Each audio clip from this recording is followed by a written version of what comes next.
Okay. అయితే కోటేశ్వరరావు గారు మీరు చెప్పండి, భవిష్యత్తు పరిణామాలు ఎలా ఉండబోతున్నాయి అంటారు కోటేశ్వరరావు గారు? భవిష్యత్ పరిణామాలంటే పాకిస్తాన్ తీసుకున్నటువంటి చర్యలను బట్టి ఉంటాయి.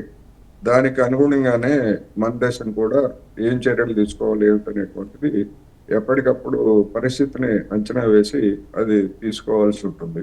అందుకని ఇప్పుడు జనం భావోద్రేకాలతో ఉన్నారు కనుక ఇప్పుడు తీసుకున్నటువంటి చర్యలని యాజ్ ఇట్ ఈజ్ గా ఇలాగే కొనసాగిస్తారా లేదా అనేటువంటిది అయితే నాకు భిన్నాభిప్రాయం ఉంది. కొంతకాలం తర్వాత సడలిస్తారు. ఎందుకంటే అనేక దేశాల్లో ఇలాంటివి చూసాం. ఇప్పుడు ఎంబసీల్లో ఉన్నటువంటి వాళ్ళని మన దేశం బహిష్కరిస్తుంది.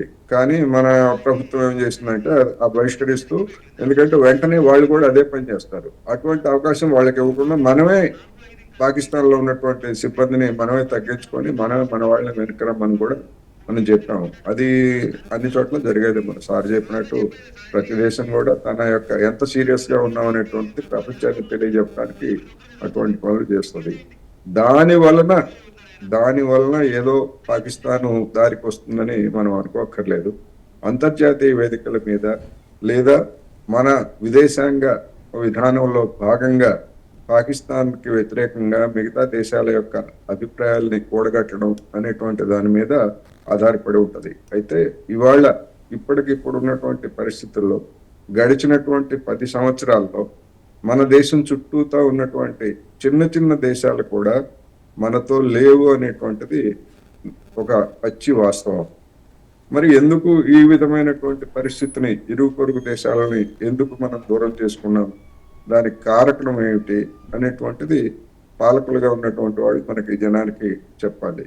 అందువలన అంతర్జాతీయ విధానంలో అనుసరిస్తున్నటువంటి పోకడలు ఇవాళ భారత ఉపఖండంలో కూడా భారతదేశానికి మిత్రులు ఎవరు, గట్టిగా మన వైపు నిలబడే వాళ్ళు ఎవరున్నారు అంటే ఎవరు కనిపించడం లేదు. బంగ్లాదేశ్ కానీ, శ్రీలంక కానీ, చివరికి భూటాన్ కూడా మనతో ఉంటుందా లేదా అనేటువంటిది సమస్య. అందువలన భారతదేశం అనుసరించినటువంటి విదేశాంగ విధానంలో వచ్చినటువంటి మార్పు గతంతో పోలిస్తే ఇప్పుడు వచ్చినటువంటి మార్పు ఈ పరిస్థితికి కారణమైంది.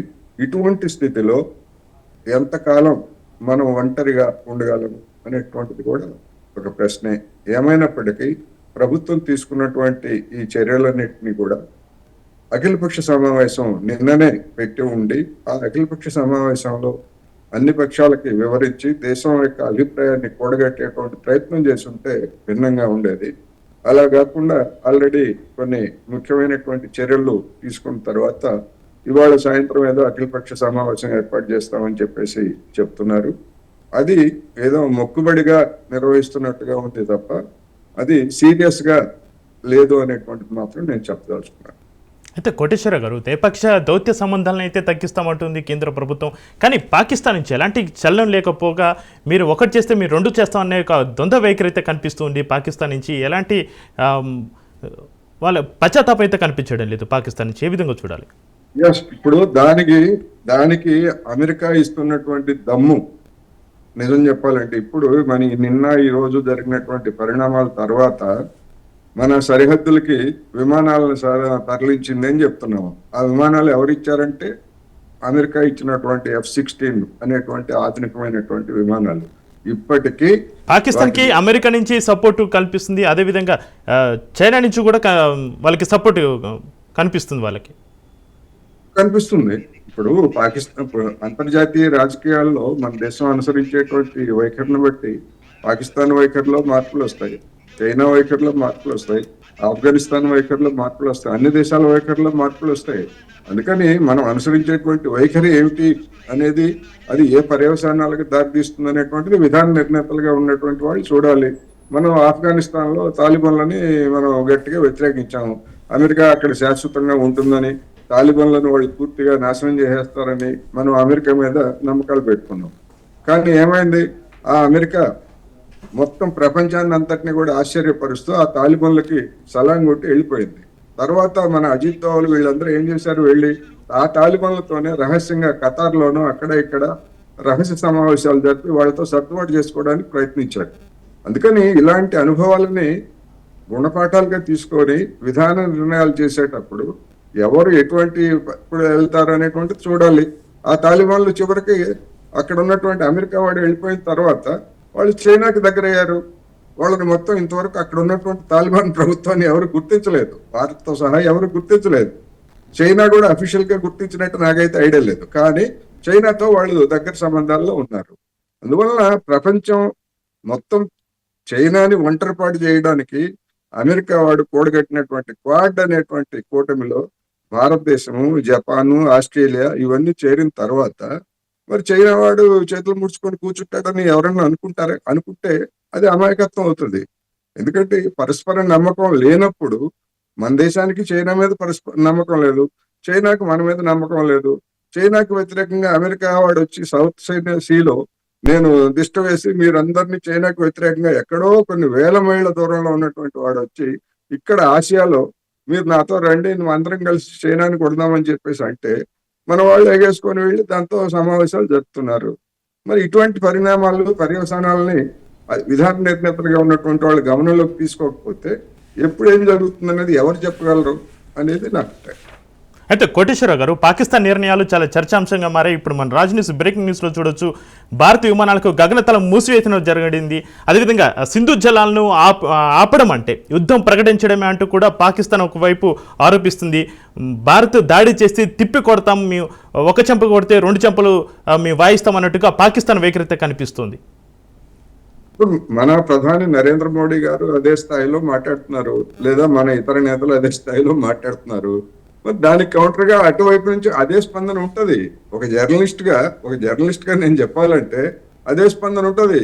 ఉండదని ఎట్లా అనుకుంటాం? ఏం జరుగుతుంది, మనం యుద్ధం చేస్తామా లేదా అనేటువంటిది ఒకటైతే, వాళ్ళు కూడా యుద్ధం చేస్తారా లేదా అనేటువంటిది కూడా అదే. ఎందుకంటే వాళ్ళ జనాన్ని మరి భారతదేశం ఈ విధంగా అది చేస్తాం ఇది చేస్తాం అని ప్రకటిస్తా ఉంటే మరి మీరేం చేస్తున్నారు అనేటువంటి అంశాన్ని పాకిస్తాన్ లో ఉన్నటువంటి జనం కూడా అడుగుతారు కదా. అది వాళ్ళ ప్రభుత్వం, పాకిస్తాన్ వాళ్ళ ప్రభుత్వం పైన కూడా అక్కడ ప్రజలు ప్రశ్నించే అవకాశం ఉంటుంది కదా. ఇప్పుడు మనం ఎట్లాగైతే నిఘా వైఫల్యం ఎందుకని చెప్పేసి మనం ఎట్లాగైతే నిలదీస్తున్నామో వాళ్ళు కూడా ఉంటది. ఎందుకని మనం ఇటువంటి వాళ్ళని మనం ఎందుకు ప్రోత్సహిస్తున్నాం అని కూడా వాళ్ళు అడగచ్చు. ఇప్పుడు కాశ్మీర్ లో జనం తిరుగుబాటు మొత్తం వీధుల్లోకి వచ్చి దాన్ని వ్యతిరేకిస్తున్నారు అంటే ఇటువంటి పరిస్థితి మీరు ఎందుకు ఇట్లాంటి వాళ్ళని ప్రోత్సహిస్తున్నారని వాళ్ళు కూడా అడగొచ్చు కదా. సింధు జలాలను ఆపేస్తా ఉన్న తర్వాత మరి మన జీవనాడిని దెబ్బతీసేటువంటి పరిస్థితి మనం ఎందుకు తెచ్చుకున్నాం అనేటువంటిది వాళ్ళ మీద కూడా వస్తుంది. అందుకని ఇవన్నీ కూడా పరస్పర ప్రభావితం కలిగించేటువంటి ప్రకటనలు ఇవన్నీ ఎట్లా ఉంటాయి, తర్వాత ఏం జరుగుతుంది అనేటువంటిది మనం చూడాల్సి ఉంటుంది. అయితే పాకిస్తాన్ ఇప్పుడు వచ్చిన బ్రేకింగ్ న్యూస్ ప్రకారం పాకిస్తాన్ సైన్యాలకు సెలవులు కూడా రద్దు చేస్తున్న పరిస్థితి పాకిస్తాన్ ప్రభుత్వం. అయితే కోటేశ్వరరావు గారు, ఒక చిన్న డౌట్, ఇక్కడ పాకిస్తాన్ ఉగ్రమూకలకి పెంచి పోషిస్తుంది ఉగ్రమూకల్ని అనేది కూడా ఫస్ట్ నుంచి చెప్తున్న ఓపెన్ సీక్రెట్. భారతదేశం అవకాశం దొరికినప్పుడల్లా కూడా ప్రపంచ దేశాలకు చాటు చెప్తున్న పరిస్థితి. అయినా కూడా పాకిస్తాన్కి ఇక్కడ ఆయుధాలు సమకూరుతున్నాయి. 2-3 దేశాల నుంచి కూడా సపోర్ట్ దొరుకుతుంది. పాకిస్తాన్ అనేటువంటిది మన దక్షిణాసియాలో భారత ఉపఖండంలో ఒక మిలిటరీ రీత్యా ఒక వ్యూహాత్మకంగా కీలకమైనటువంటి ప్రాంతం.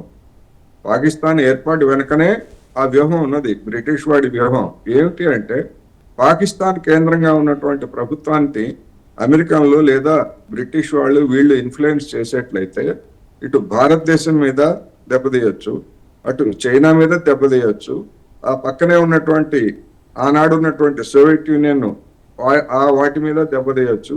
అదేవిధంగా ఇరాన్, ఇరాక్, ఈ ప్రాంతంలో పశ్చిమాసియాలో ఉన్నటువంటి ఇరాన్, ఇరాక్ ఇటువంటి వాటి మీద కూడా ఆధిపత్యం సాధించాలనేటువంటి దాన్ని పాకిస్తాన్ ఒక కేంద్రంగా చేసుకుంది. దశాబ్దాల తరబడి అమెరికా పెంచి పోషించింది. ఆ అమెరికా పెంచి పోషించినటువంటి ఉగ్రవాదుల్ని మన దేశం మీదకి రావడానికి అమెరికన్లే కారకులు. అక్కడ ఉగ్రవాదులను పెంచి పోషించింది వాళ్ళు. పాకిస్తాన్ మెడ మీద పెట్టి మన మీద కాల్చడానికి పంజాబ్లో కానివ్వండి, కాశ్మీర్లో కానీ చేసినటువంటి కుట్రలు అవన్నీ కూడా సోవియట్ యూనియన్ కుప్పగూలిన తర్వాత భారతదేశం వైఖరిలో మార్పు వచ్చి అమెరికాతో చేతులు కలపడానికి సిద్ధమైన తర్వాత అబ్బాబే మేము పాకిస్తాన్కి ఏమి సాయం చేయట్లేదని చెప్పేసి అమెరికన్లు మనకి కబుర్లు చెప్తారు. కానీ గడిచినటువంటి 30 సంవత్సరాల్లో అమెరికన్లు పాకిస్తాన్కి ఎన్ని ఆయుధాలు ఇచ్చారు, ఎంత సాయం చేశారు, దాన్ని ఎలా నిలబెట్టారనేటువంటిది బహిరంగ రహస్యం.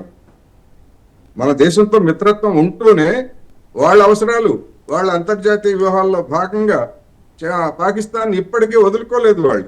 అయితే అదే సమయంలో పాకిస్తాన్ వాళ్ళు ఏం చేస్తున్నారు, అందరిని బెదిరించి మీరు కనుక మాకు పూర్తి సహాయం చేయకపోయేట్లయితే మేము చైనా వైపు వెళ్తాం, మీరు కనుక చేయకపోతే మేము రష్యా వైపు వెళ్తాం. ఇమ్రాన్ ఖాన్ వెళ్ళాడు కదా ఉక్రెయిన్ యుద్ధం సమయంలో. ఎందుకు వెళ్ళాడంటే అమెరికాని బ్లాక్మెయిల్ చేయడానికి, భారత్ను బ్లాక్మెయిల్ చేయడానికి, చైనాని బ్లాక్మెయిల్ చేయడానికి. వాళ్ళకు ఉండేటువంటి తరతరపు ఎత్తుగడలు వాళ్ళకే ఉన్నాయి. ఎందుకంటే ఇప్పుడు మన సార్ చెప్పినట్టు దరిద్రంలో ఉంది పాకిస్తాన్. ఆ దరిద్రం నుంచి బయటపడాలంటే ఆయుధాలు కొనుక్కోవాలి, అన్ని చేయాలి. అందుకని ఇవన్నీ కూడా ఉన్నాయి. IMF రుణం ఇప్పించింది కదా అమెరికా వాడు. తలుసుకుంటే IMF రుణం ఆపేసి ఉండేవాడు కదా పాకిస్తాన్కి ఈ మధ్య లాస్ట్ ఇయర్. ఎందుకు ఇప్పించాడంటే ఎప్పుడైనా వీడు పనికొస్తాడు మనకి, ఏదైనా అవసరమైతే. అందుకని ఎవరిని వదులుకోకూడదు అనేది వాళ్ళ వ్యూహం.